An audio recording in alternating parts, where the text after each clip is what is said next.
Hi everyone, it's Gloria. I'm back with a really quick card share, an Easel card that I created. I was looking through my list of to make projects and realized I had Easel cards on there, but I crossed it out, and I'm thinking, why did I do that?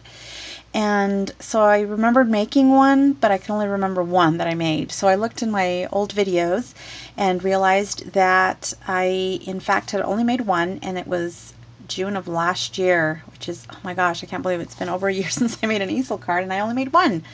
It was for a design team project, so it ended up going to my local scrapbook store, and yeah, so anyway, I decided I wanted to make one and go from there, and I did start 2 others that I'll share with you later, but I was so excited I wanted to share this one with you. I used this paper pack from Colorbok, and it's called Rosewood, and I bought this at Walmart sometime last year, I believe. And here are the pattern papers. If you haven't seen it, I just fell in love with how shabby and vintage some of these are with those flowers. This is my favorite pattern, and this is the one that I actually used for my card.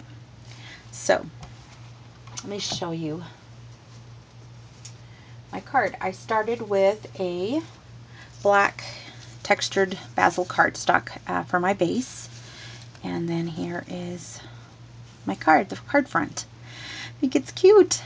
Typically when I do vintage and or shabby chic type cards, my go-to distress ink is always vintage photo. But today, seeing how I was using this black cardstock, I thought I'd go with black instead. So I used Black Soot distress ink, and I did use my distress tool to work on those edges first. And then let's see, I made this flower, and I hadn't made a flower, at least out of fabric of any kind, in a while, so that was kind of fun. And this outer layer here is from a stash that Susan gave me. Thank you, Susan, and she's Susan J8801, so I still have a bunch of that left. And then the second layer is from my stash, and then this flower right here is from Recollections. It came from this pack here, and I've had this in my stash forever, so I'm gonna try to use these in the next few projects.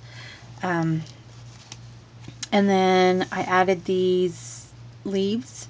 They were the last 3 from my stash, the last 3 green leaves, so I added those, and then I added one of the embossed chipboard birds that Letty, Miss Chicas One, gifted me. So thank you again, Letty. And I've added a little black enamel dot for his eye, and then these are from Recollections as well.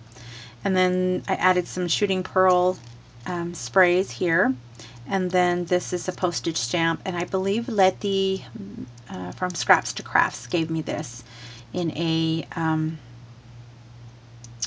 rack. If not, it was Wanda, who is Wanda Ceci, and I apologize. I just stuck these in my vintage little cubby thing, and I didn't add anything to say to remind me who'd given it to me, so I apologize.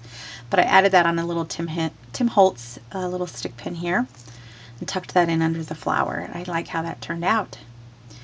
Super cute. So then the inside, let me show it to you this way.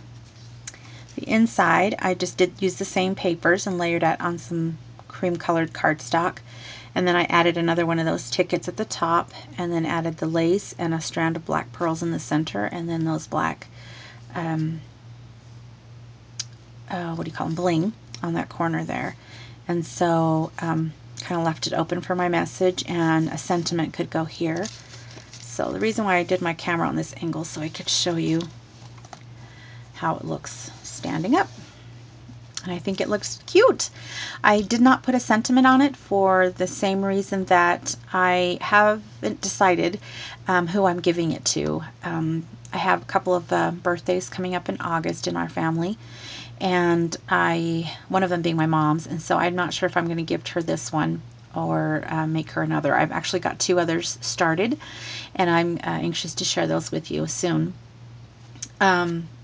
Yeah, and then I've also got a couple of goodie packages that are going to be going out soon, so I didn't know if I'm going to use that for that. But seeing how I'm creating all these easel cards, I'll have plenty to choose from. So anyway, I just wanted to share that with you. And I don't know if I mentioned it at the beginning, but I do watch Tina Galeana's channel, and if you haven't subscribed to her and aren't familiar with her work and her style, I will post a link in the description box. She's super awesome, and her talent is just amazing. She's really, really good at customizing her cards, because she does sell them to coworkers and friends and family of coworkers, and sounds like she's doing really well with that. But her cards are one of a kinds for sure, so if you want to check her out. But I was inspired by how many easel cards she makes, and she whips those out like nothing. So this took me last night. I don't even know how long, but it was fun. And yeah, so I'll be back soon to share with you a ton of other projects that I've got just scattered around my craft room here that I've got to complete. But thank you so much for watching, and I will talk to you soon. Bye.